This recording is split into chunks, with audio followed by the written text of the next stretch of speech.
Outnumber fire. What's up for that? That's the way we like it. Don't have me to call my team. Yeah, don't make me call back up.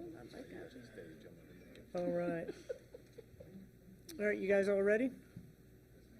All right. We just want to give you guys a briefing on Tropical Storm Elsa.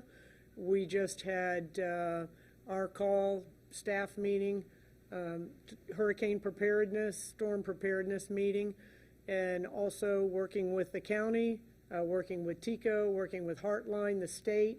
Everyone is in communication, making sure that we're going to be able to keep our community safe.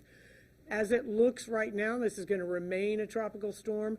It's probably stayed as close to the predicted track of any storm that I've seen so far, but we still have several hours for that to change.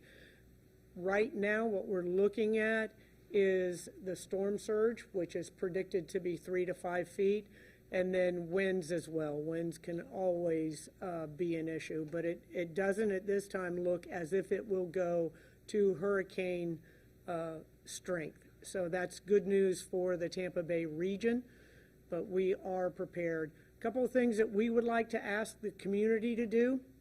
We know everybody's been through this before, but you have to understand your level of personal responsibility. Make sure that you've got your preparedness kit, everything's charged up, you've secured everything around your home, in your lawn, and that you and your family have a safety plan. That should already be in place, but this is the time that we get to sort of exercise that aspect.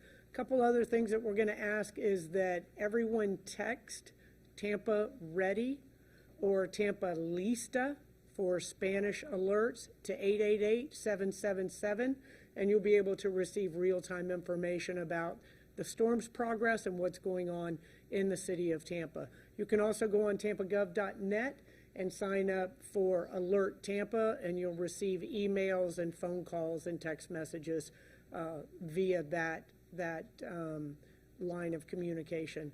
So please be informed, and also use common sense. You know, my dad used to say common sense isn't as common as we'd all like it to be, but we want you to exercise common sense in this storm as we do with all others. Please stay home this evening. You don't need to be out. Do not go out.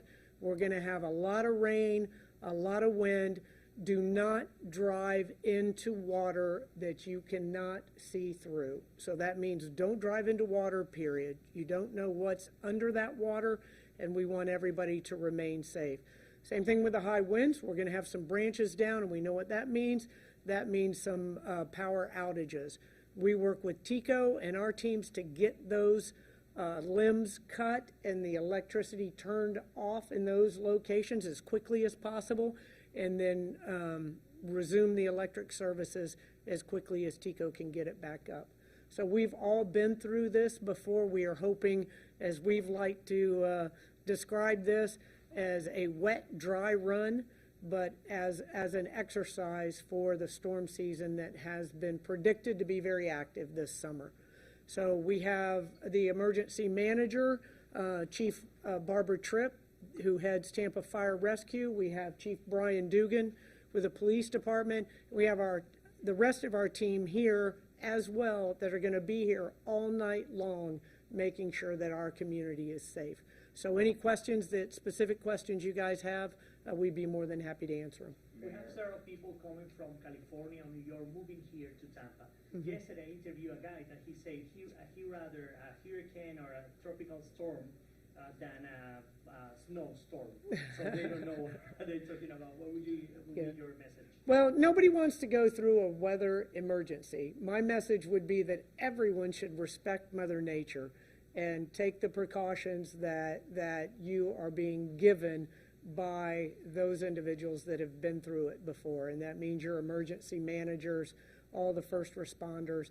Just heed those warnings, because the high wind and the water can be issues. Mayor, I have two questions. One is, how would you characterize how much danger the city of Tampa is in based on what you know about this storm? Well, so far, this is going to remain a tropical storm, but danger is a relative term. You know, if you are in an area that just receives a large amount of rain and a little bit of wind, then you would say moderate. If you're someplace that gets hit by a tornado, then you would categorize it as severe. So everyone has to take it very seriously. We always use the phrase, we prepare for the worst and hope for the best. Mayor, how or which areas of the city would you say you're most concerned about based on what we know about this storm? Those are the low-lying areas that we are always concerned about. And we have those storm surge maps that we are going to be sending out links to. So people who live in low-lying areas, unless they just move to that area, they know where they're at. And so those are the locations that we're worried about. We do have the high water vehicles. We've got boats ready to go. Whatever it is, 3 to 5 feet is not going to be, a life-threatening danger in and of itself. But again, we want people to be cognizant, to be aware, don't drive through standing water, and stay in your home if at all possible. Mayor, in the event of flash flooding, road closures, how will those be? Obviously, you want people to stay Yeah. home tonight, but how will you plan to communicate any road closures? We communicate that on every single level. We do it through social media. As I said before, you can text Tampa Ready, Tampa Leased at 888-777.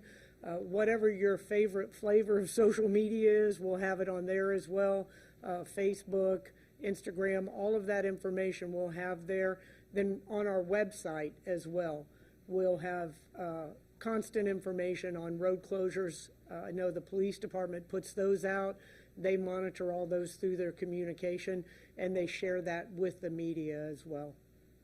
Mayor or chief, how would you describe what you're going to be doing the rest of tonight in terms of just keeping your staff updated and how you're going to be monitoring the storm? Either chief, new chief. Oh, well, then I would have let you go. If either one, I would let you answer that. Well, pretty much we'll definitely be communicating with all of our employees that's at the stations today, and of course it depends on how high the winds get, determine if we're going to go out or not, because we have to protect ourselves as well.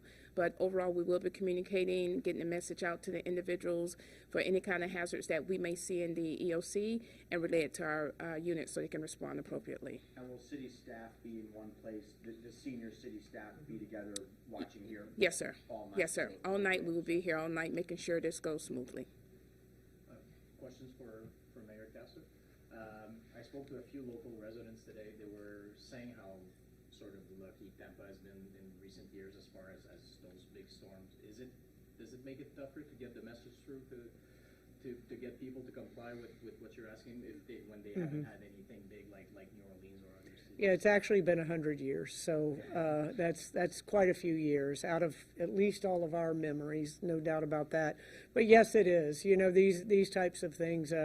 I always say that the successful emergency manager is the one that never actually had to go through a hurricane. But we ask everyone to heed the warnings, take the steps necessary. We've talked about refining a lot of the evacuation notices to, run from the water and hide from the wind, those types of notices. But we only make those decisions when they're necessary to keep everyone safe.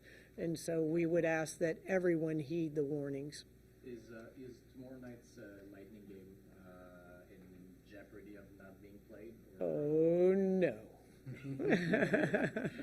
No, we're quite certain that we'll be having the Lightning game and hoisting that trophy, yes. What are the factors you're looking at just to... Well, we're looking at clearly if the storm as predicted continues on the same path with the same amount of wind and there's nothing out of the ordinary happens, then we anticipate that we'll be able to have the final game of the Lightning series tomorrow evening here in Tampa. And lastly, I'd just like to follow up on your wish that the Lightning lose. I never wish that the Lightning lost. Lesson learned, don't try to be funny when you're the mayor or about sports. I never wished that they lost. I just said it would be great if we won the Stanley Cup at home, which we will do tomorrow evening. Yes. Any idea how long the airport might be closed? No, that's clearly based on wind, and they make that decision. I know that they have made predictions, but you'll have to get with Joe Lopano, airport staff out there. I know that they have talked about time frames but they want to get those planes up and moving as quickly as possible. They also have very elaborate communications systems so they can be in contact, the various airlines, with their passengers, let them know when they're open, when the flights are going to be rescheduled. All right, anything else? All right, thank you, guys. Thank you. Much appreciated. So you down here for the weather? Huh? Yeah.